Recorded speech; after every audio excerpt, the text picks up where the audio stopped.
Ce dimanche 24 novembre, les académiciens de la Star Academy accueillent Lara Fabian pour un débrief exceptionnel aux côtés de Marlène Schaff. Un moment marqué par l'émotion de nombreux candidats, notamment Franck. Surprise à Damary Lélis. Après Julien Doré, c'est une autre star qui débarque au château de la Star Academy comme professeur exceptionnel. Ce dimanche 24 novembre, la diva canadienne, Lara Fabian, a rejoint Marlène Schaff pour le débrief hebdomadaire des académiciens. Un duo de choc pour passer au crible les prestations de la semaine et distiller des conseils affûtés.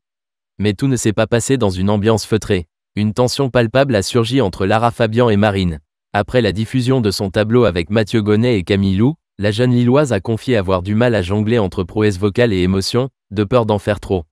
Ni une ni deux, Lara Fabian a pris les choses en main, expliquant qu'une intention claire pouvait magnifier même les chansons les plus douces. Je t'arrête tout de suite, est-ce qu'on a déjà dit à Céline Dion ou Whitney Houston qu'elle crie ? A-t-elle lancé, agacée par la position de Marine sur le sujet. Une piqûre de rappel qui pourrait bien changer la donne pour la jeune chanteuse, à l'heure où la compétition s'intensifie plus que jamais. Franck exprime son mécontentement face au manque de défis proposés.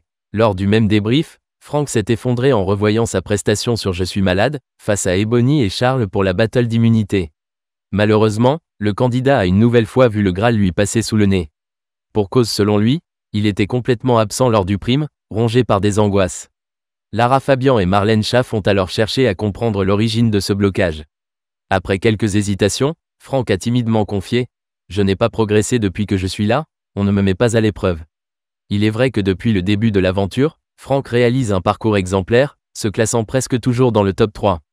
Les professeurs ne tarissent pas d'éloges à son égard, mais il est rare qu'ils lui proposent des axes d'amélioration. Une absence de challenge qui pourrait expliquer le sentiment de stagnation ressenti par l'acolyte de Julie. Si Franck ne se voit jamais rien reprocher, le corps professoral ne peut plus en dire autant.